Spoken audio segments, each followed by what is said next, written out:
over one of the members of the congregation where he preached. It was a cold winter's night, and he went to the man's home, and he found the man sitting by the fire.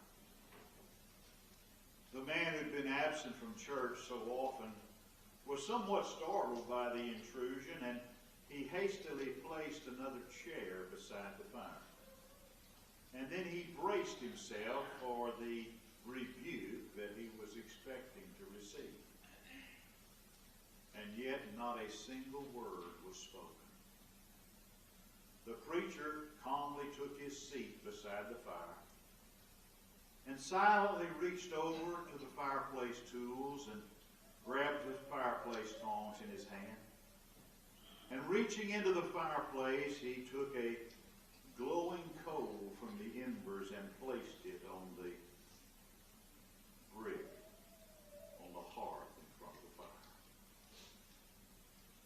And they sat there and they watched the blaze go out, and they watched that glowing ember become a cold black lump. The preacher then arose from his seat and said, "I bid you good night." And he left. But the man who had been absent so often from worship, he saw the lesson. And that reminds us this morning of a very significant passage that the Apostle Paul wrote to the young gospel preacher, his son in the gospel, young Timothy, to the last of Paul's letters that have been preserved for us, 2 Timothy. And writing to young Timothy in chapter 1 and verse 6, we read, "I put thee in remembrance that thou stir up the gift of God which is in thee." Somehow, reading that in the King James translation, some of the passion of the original is actually missing from that translation. And here's the way the passage reads in Phillips' translation. "I now remind you to stir up the inner fire which God gave you." You see, Paul wants Timothy to rekindle the inner fire he was given with the laying on of Paul's hands. Writing this letter, Paul knows the trying circumstances this young man has been placed in. And Paul realizes that young Timothy is in danger of losing his zeal.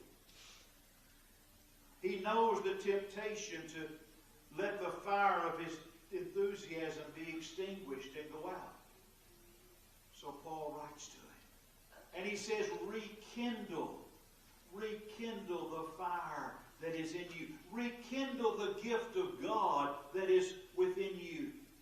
He says, Timothy, I want you to look well to the zeal of your soul, to your zeal for the Lord, and I want you to rekindle that zeal for the Lord. Don't let the fire in your heart burn low. Don't let the fire in your heart completely die. Is that not some good and sound advice for us this morning? That we rekindle that inner fire that God has placed in our soul? That we don't let the burning bonfire of the zeal for God that we have burn low and completely be extinguished? Don't we need to guard the fires of our zeal, lest we allow them to burn low and become completely extinguished? You read the passage. Paul is not accusing this young man of putting out his own fire. He did not tell Timothy, stop throwing water on the fire of your zeal for the Lord. You see, for a fire to go out, it's not always necessary that you pour water on it or put it out or extinguish that fire. Sometimes that fire can go out because you just don't maintain that fire. You don't feed that fire with more wood. You don't feed that fire and make it keep burning. When I was growing up, we had a fireplace In fact, Dad liked it so much, he had another one put in. He had 2 fireplaces. And I can fondly remember the sound on a cold winter morning, laying in the bed with the blanket pulled up to my chin,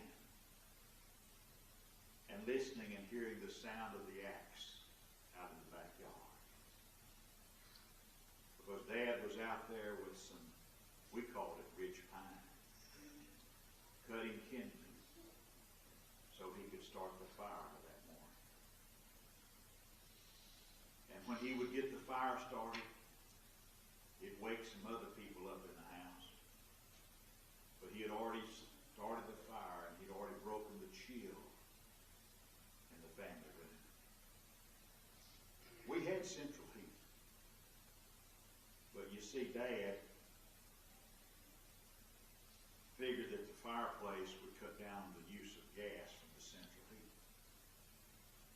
And he had a father who was in the logging and timber management business. So it was a pretty easy thing to have a cheap, unlimited supply of logs. And having a father who could provide cheap logs at no cost. And then he had a front-end loader and log splitter. It was not a hydraulic log splitter, nor was it a hydraulic front-end loader.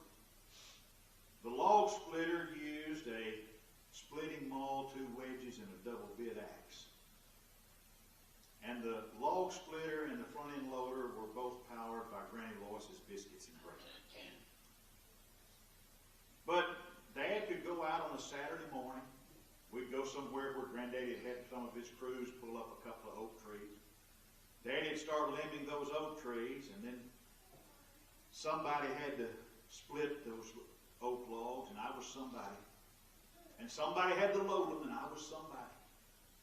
But we got 2 or 3 loads of firewood at a time, and kept those fires burning.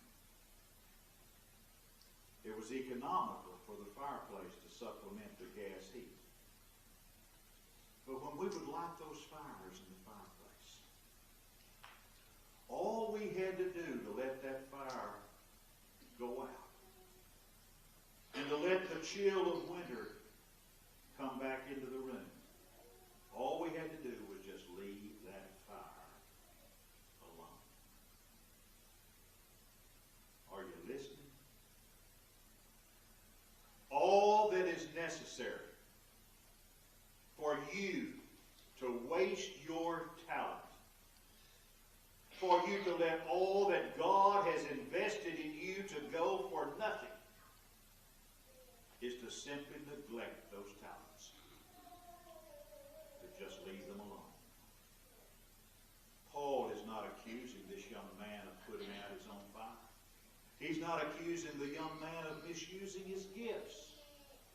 He's not afraid that Timothy is taking the talents God gave him and turning them to base and reprehensible uses. There are folks like the prodigal son who waste their substance in riotous living.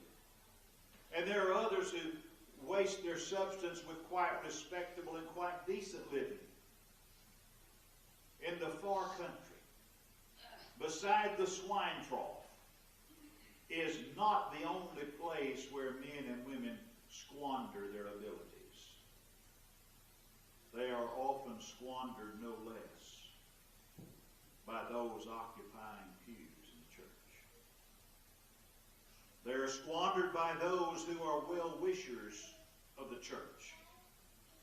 And they are well-wishers of all the forces that make for the uplifting of the world and the salvation of the world, but they do nothing but wish. The apostle is not urging this young man to acquire new gifts. He's not urging this young man to acquire new talents. He's urging him to use the gifts and the talents that he already possesses.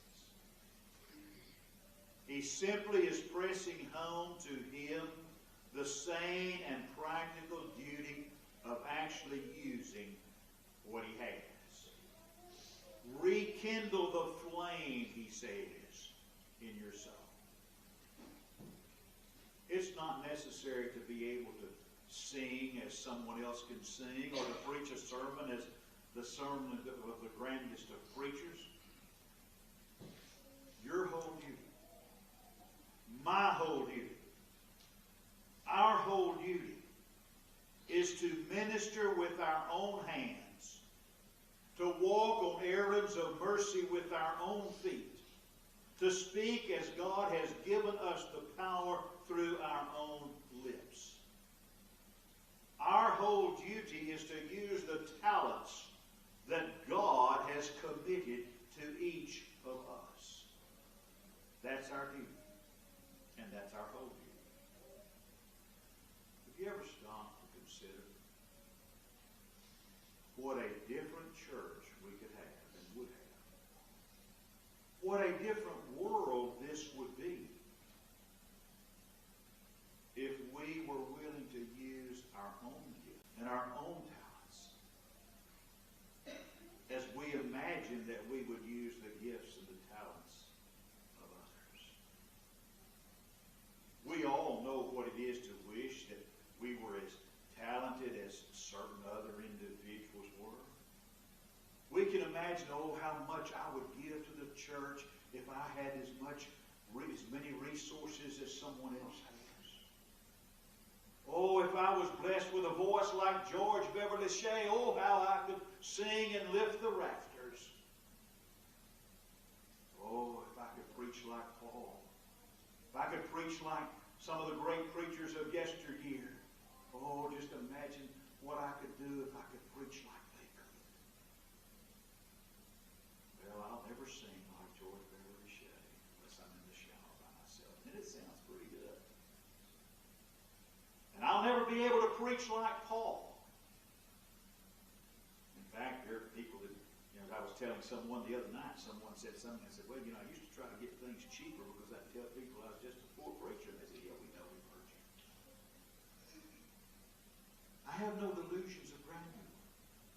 But I know that God expects me to use the talent and the ability that He's given me to the very best of my ability. And God expects no less of each and every one of us who's assembled here this morning.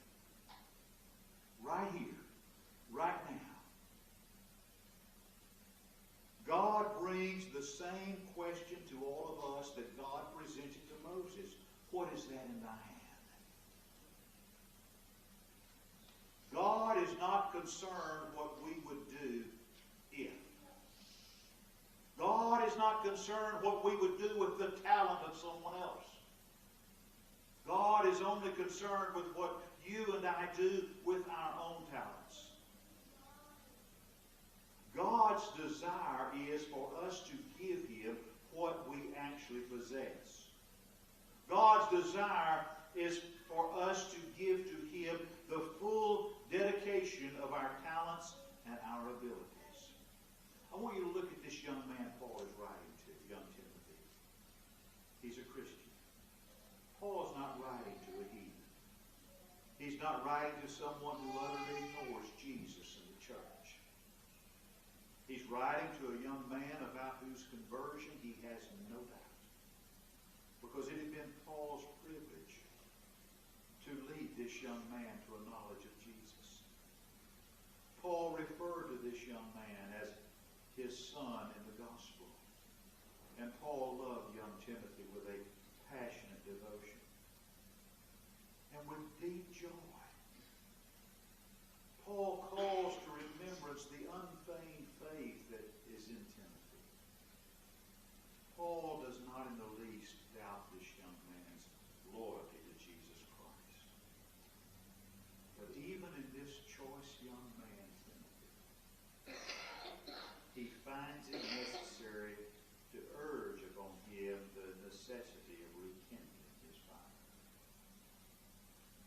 Paul is writing not just to a Christian, He's also writing to a Christian ministry.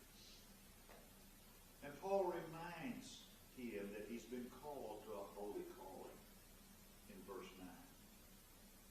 Timothy knows by experience the glad thrill, the joy that comes by being a herald of the unsearchable riches of Jesus Christ.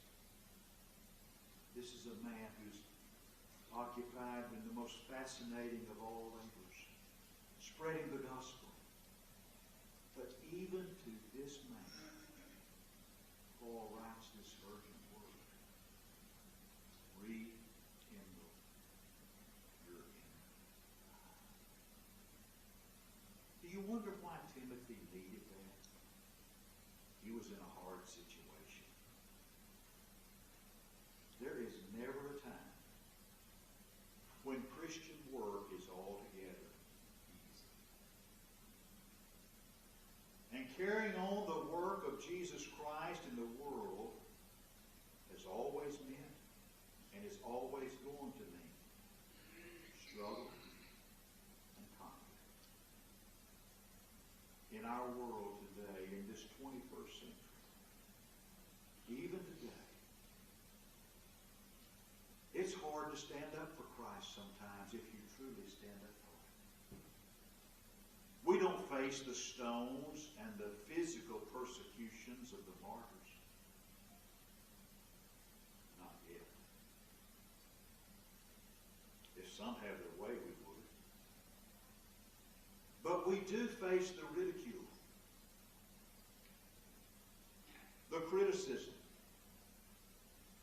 and the bullying, for lack of a better term, of unchristian thugs that exist in this country we live in today.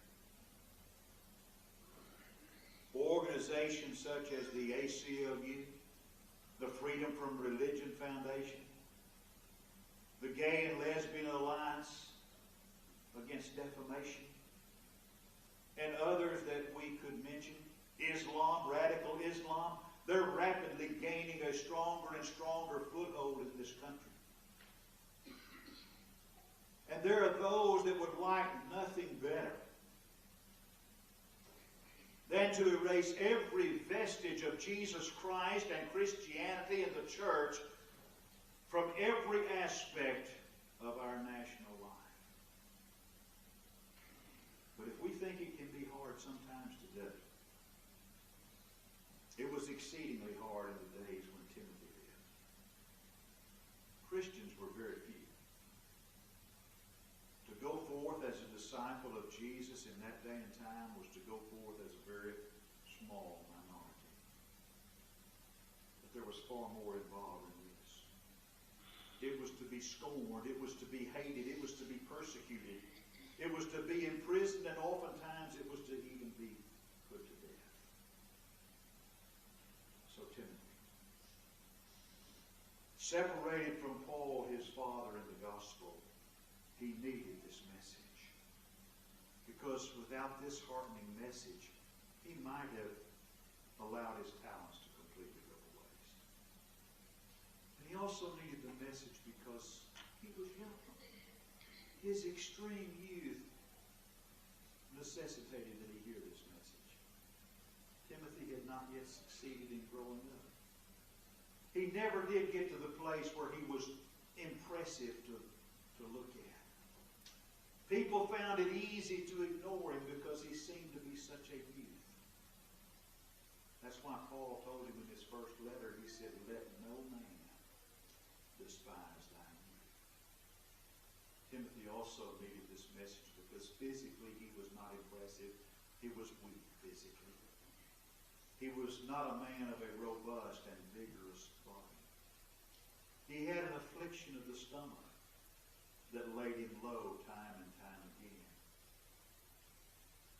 And because it's hard work, and it's hard to work when pain is constantly nagging at you, because it's hard to stick to your task when disease is thrusting you with its sword over and over again, Paul thought it was wise to urge upon this young man the necessity of stirring up the gift of God that was inside.